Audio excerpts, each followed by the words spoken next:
Action!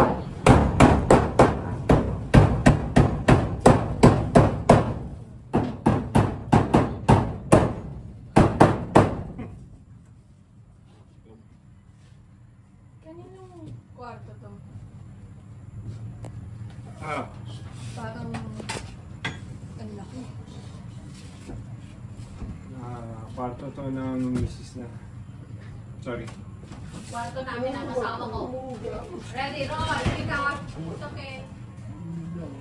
3, quiet guys. Ng asawa ko. 3, 2, 1, and action. Kwarto to ng namin ng asawa ko. Masyado malaki kaya lumipat ako doon sa mas maliit. Nalulungkot kasi ako.